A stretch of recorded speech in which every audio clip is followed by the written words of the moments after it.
오세훈 서울시장의 목소리 그리고 박형준 부산시장도 우려의 목소리를 내고 있습니다.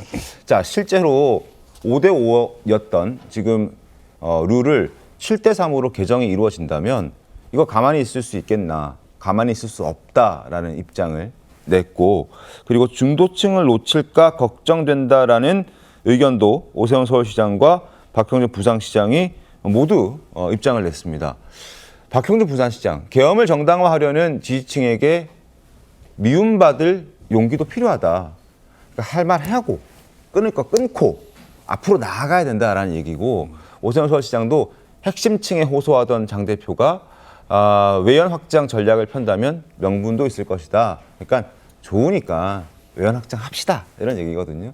양호 변호사님, 이 갈등 어떻게 보셨습니까? 이게 사실 어떻게 보면은 최근에 그 항소 포기 사태에 대한 여론조사하고 같이 좀 연결져서 볼 필요가 있습니다.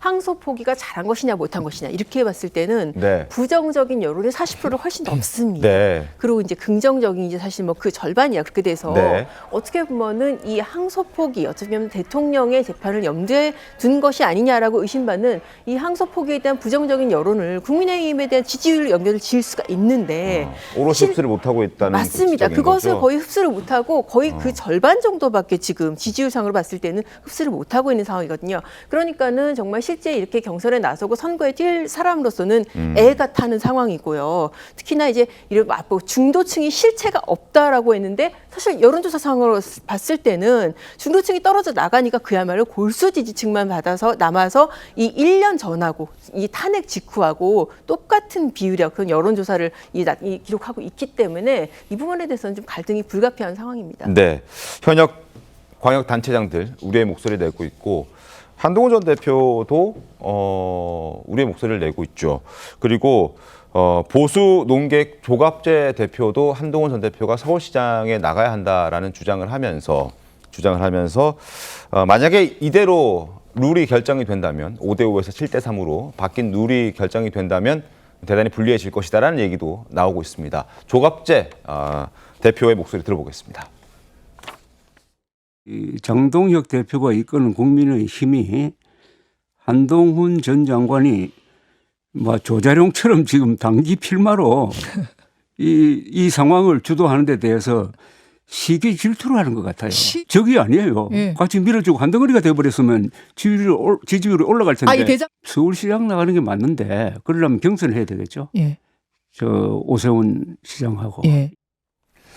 자, 왜 지금 7개월 앞두고 있고 중도 외연 확장을 해도 부족한 이 시점에 7대3으로 룰까지 바꿔가면서 당성을 강조하고 또 골수 지지층에게 결집을 강조하고 있을까?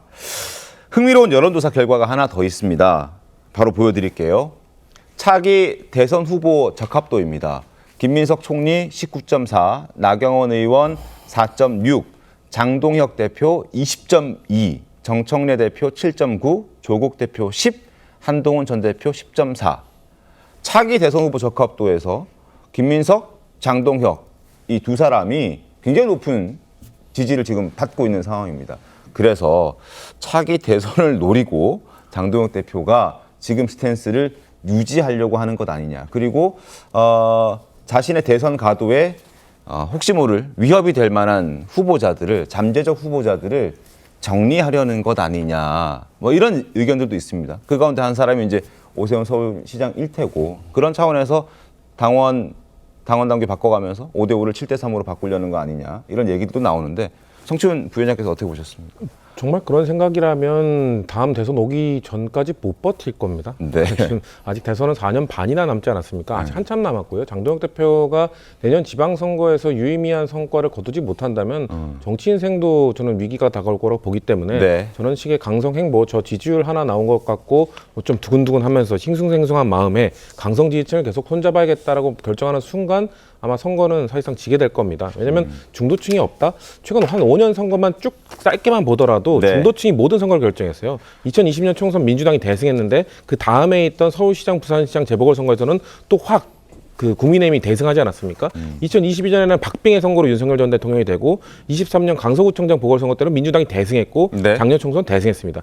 중도층이 정말 1, 2년 안에 확확 바뀌면서 선택지를 바꾸는 모습들을 대한민국의 중도층들이 보여줬거든요. 네. 확실합니다. 그럼에도 불구하고 장동혁 대표가 왜 강성 지지층에 의존하는가? 그 중도층들은 그 선거를 좌지우지하는 중도층들은 전당대회에는 참여하지 않거든요. 전당대회 적극적으로 참여하지 않기 때문에 본인을 당대표로 만들어준 거는 강성 지지층이기 때문에 그 강성 지지층에게 보답해야 되고 또 강성 지지층의 지지를 힘에 얻어서 뭔가 대선 지지율이나 이런 것들 잘 나오는 거를 유지하고 싶다 보면 결국 그 자신은 구하고 당을 잃게 될 겁니다. 그렇게 되면 결국 나중에는 당을 잃게 되면 어떻게 되겠습니까? 결국에는 자신도 잃게 되는 겁니다. 그러니까 장동혁 대표가 너무 근시안적인 태도로 정치를 임하시지 않기를 바란다는 말씀 드리고 싶습니다. 알겠습니다. 조금 전에 이제 항소 포기 관련해서 여론조사 보여드렸었는데 한 48% 90% 정도가 항소 포기는 적절치 않다라는 의견을 냈는데 저 의견이 국민의힘으로 오로지 흡수되지 못하고 반토막 24% 정도만 흡수가 돼서 중도 외연 확장이 중요하다는 지적을 지금 하고 있는 상황인 겁니다.